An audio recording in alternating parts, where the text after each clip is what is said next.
Welcome to my channel. Subscribe, listen, and enjoy my stories every day. Lately, Sarah has been working late more and more often. I love her deeply, which only fuels my concern for her well-being. Each night as the clock ticks beyond her usual arrival time, my mind races with worry. I find solace in calling her every hour, needing to hear her voice, to know she's safe. Tonight, the sky is a blanket of indigo and the city buzzes below our 8th-floor apartment. It's past 10 p.m., and she's still not home. I pace the living room, phone in hand, and dial her number once more. "Hey, love. Just checking in. Everything okay?" I try to keep my voice light, masking the tightness in my chest. There's a pause, a shuffle of papers. "Yes, honey, just caught up in this endless meeting. Can't talk right now." Sarah's voice is hurried, a bit too sharp. A knot forms in my stomach. "Are you sure you're all right? You sound out of breath." "I'm fine, just, stress. I'll be home soon. Love you." Before I can say another word, the line goes dead. I stare at the phone, unease gnawing at me. Something doesn't feel right. The quiet of the apartment amplifies my anxiety, and I decide to distract myself by cleaning up from dinner. As I scrape leftovers into the trash, my phone buzzes with a text from Sarah, "Working late again tomorrow. Sorry, love." The words sting, a sharp reminder of the growing distance between us. With a sigh, I finish cleaning and head to our bedroom, hoping sleep will bring some peace. Hours later, I'm startled awake by the buzz of my phone on the nightstand. Groggily, I reach for it, expecting to see Sarah's name on the screen. Instead, it's an unknown number. Curiosity piqued, I answer. "Hello? Mr. Taylor. This is Officer Daniels from the Metro Police. There's been an incident involving a woman who's carrying identification with this number listed as an emergency contact. Can you come down to?" My heart stops. What? What happened? Is it Sarah? "We need you to come to St. Mary's Hospital." I can't give more details over the phone. Panic courses through me as I throw on some clothes and rush out the door. The cool night air hits me as I descend the steps of our building, my mind racing with all the worst possibilities. At the hospital, I'm led through sterile, humming corridors to a small, dimly lit room where Sarah lies unconscious, her face pale and bruised. A doctor approaches, his expression somber. "Mr. Taylor, your wife was found in an alley downtown. It appears she was attacked. She's stable now but hasn't regained consciousness." The room spins around me. Attacked? My Sarah, the love of my life, lying here because someone hurt her. Anger boils within me, but it's quickly doused by a crushing wave of guilt. Had she really been at a meeting tonight? I sit by her bedside, holding her hand, waiting for her eyes to open, waiting for answers. As dawn breaks, a plan begins to form in my mind. I need to find out what she's been hiding, who she's been with. Whatever it takes, I must know the truth. The journey into the shadows of our life together begins now. The morning light barely filters through the blinds of the hospital room where Sarah lies still. Watching her breathe, a tangle of remorse and suspicion knots inside me. I'm resolved to uncover the truth, but first, she needs to wake up. My phone vibrates incessantly with messages from concerned friends and colleagues, but I ignore them. The focus must remain on Sarah and the events leading to her condition. Around noon, a nurse enters, her shoes squeaking softly against the linoleum. "Mr. Taylor. Your wife is starting to come around. You might want to be here when she wakes up fully." "Thank you," I mutter, my gaze never leaving Sarah's slowly fluttering eyelids. As she awakens, confusion etches her features. "James? What happened? Why am I here?" "You were attacked, Sarah." Found in an alley. Do you remember anything? My voice is steady, but inside, I'm pleading for her to reveal more than just her physical ordeal. Sarah's eyes dart away, a flicker of something unreadable passing over her face. I can't remember much. Just walking to my car and then someone grabbed me. A doctor interrupts our quiet confrontation. Mr. Taylor, can I speak with you outside for a moment? His tone is urgent, pulling me away from Sarah's bedside. In the hallway, the doctor's words hit me like a freight train. We found high levels of alcohol in your wife's system. And there were these. He hands me a small bag containing a torn piece of paper with an address and several unfamiliar phone numbers. Was she drinking at a bar? What is this address? I demand, frustration mounting. It's best if you talk to her about it. She might not have been where she told you she was. Returning to the room, I confront Sarah with the evidence, my voice hard. What is this address? And why were you drinking? Sarah's gaze flickers with guilt. It was just a work meeting that moved to a bar. I didn't think it was important. A meeting that ends with you in an alley. My skepticism is palpable. Before Sarah can respond, a detective enters the room, badge in hand. Mr. and Mrs. Taylor, I'm Detective Mills. We need to talk about the circumstances of your attack. We think you might have been targeted. Targeted? Why? I interject, my mind racing with implications. We're still putting the pieces together. But Mr. Taylor, can you account for where you were tonight at around 10 p.m.?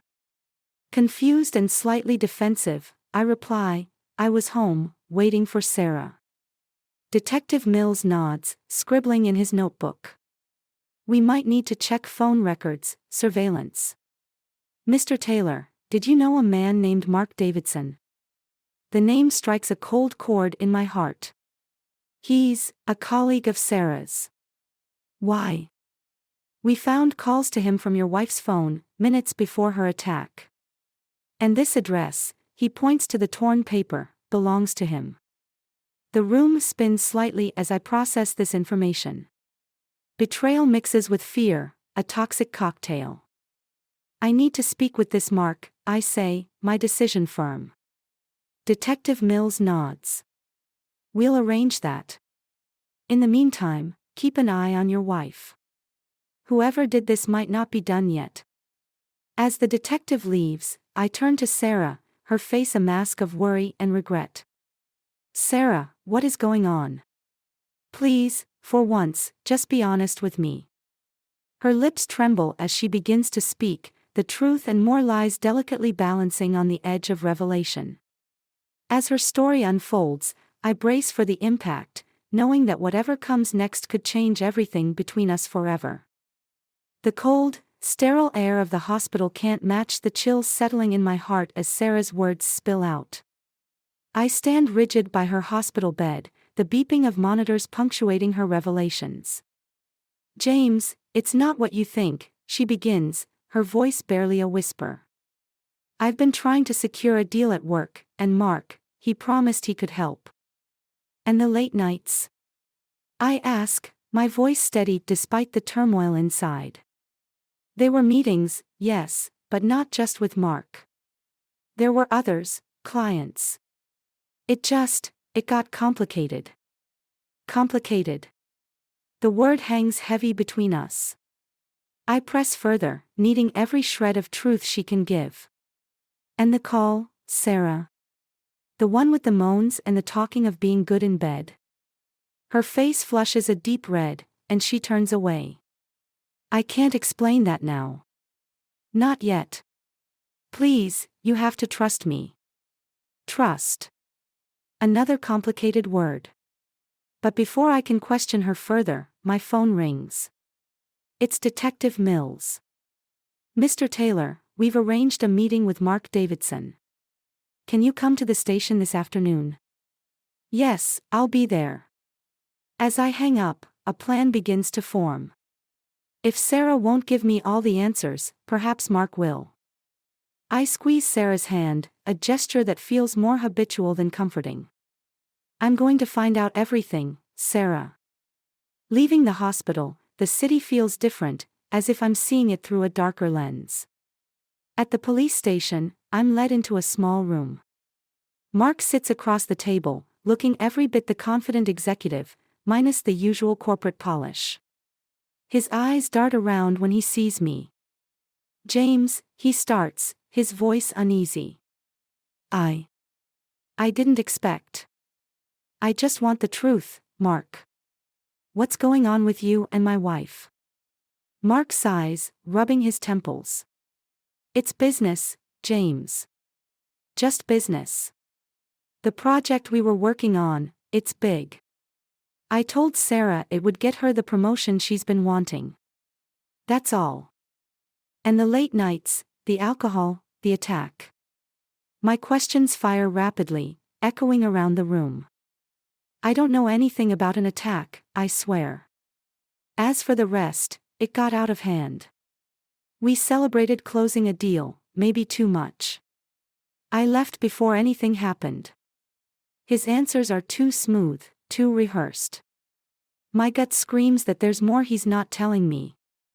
I need to see the project files, emails, everything. Mark nods, resigned.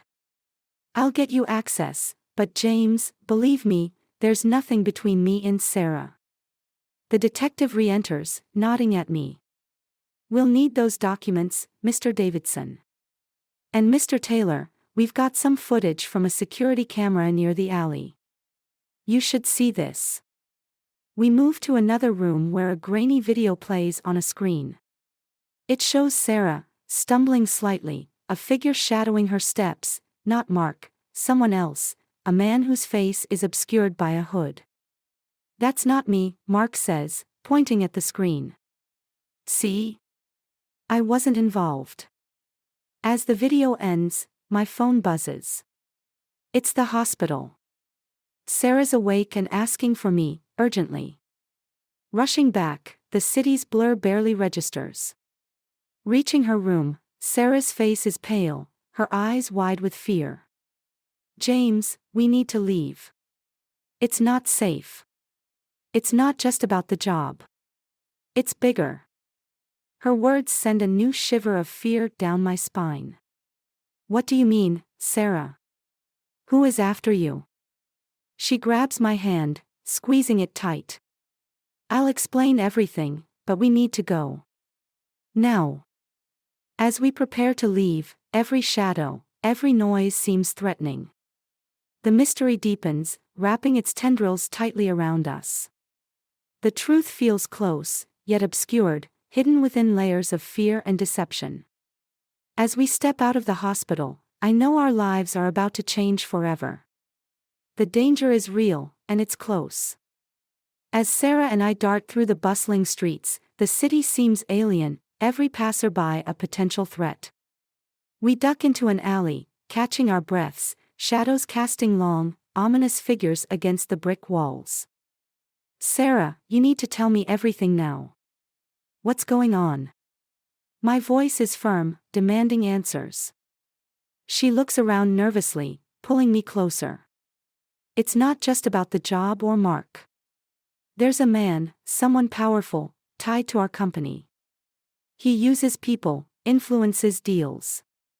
It's almost like a network of favors and blackmail." "A network?" I echo, disbelief clouding my judgment. "Yes, and I stumbled upon it by accident. I think they found out I know too much." Before I can respond, my phone buzzes, a message from Detective Mills with an attachment, a photo of the man from the security footage. "Do you know this man?" the text reads. I show Sarah the picture. Her eyes widen with recognition and fear. "That's him, the man from the network. He's dangerous, James." My mind races. "We're going to the police. Now." "No, they might be compromised too," she insists, pulling me away from the street towards a parked car. "I have a plan." She hotwires the car with surprising skill, and as we speed away, she explains her idea. There's a safe house, a place where I've stored evidence of everything: emails, documents, recordings. If we can get there, we can expose everything. As we approach the safe house, a nondescript building in an abandoned industrial area, the tension between us is palpable. We enter cautiously, Sarah leading the way to a hidden room behind a false wall. Inside, there are stacks of documents and a computer. She boots it up, her fingers flying over the keys as she accesses a hidden folder. Here, look at this. The screen fills with emails and transactions, names and dates, all linking back to the man from the picture and several high-ranking officials. It's bigger than we thought. Suddenly, the door bursts open. It's Mark, accompanied by Detective Mills. "James, Sarah, we need to stop this now," Mark says, his voice strained. Detective Mills steps forward, his gun drawn but pointed down. "It's over. We have enough to take him down, thanks to what Sarah collected." Confusion and relief wash over me. "You knew about this?" Mark nods. "Partly. I didn't know how deep it went until Sarah reached out. We had to keep it quiet to protect everyone." Detective Mills walks over to the computer, reviewing the evidence Sarah gathered. "This is more than enough. Great work, both of you." The relief is short-lived as the reality of our situation sinks in. "So, what now?" I ask. "Now," Mills replies, holstering his gun, "we bring them all down. But it needs to be done right, through the system." As we prepare to leave, Sarah squeezes my hand. "James, I'm sorry I kept you in the dark. I was trying to protect you." I nod, understanding finally the burdens she bore alone. "Let's just end this together." We exit the safe house, the weight of our discovery both a shield and a burden. The journey ahead will be fraught with challenges, but for the first time in a long time, I feel hopeful. Together, Sarah and I can rebuild, not just our trust, but our future. As we drive back towards the city, the sunrise casts a golden hue over the skyline, a symbol of new beginnings and the end of long, dark nights. The road ahead is uncertain, but it's ours to travel, together.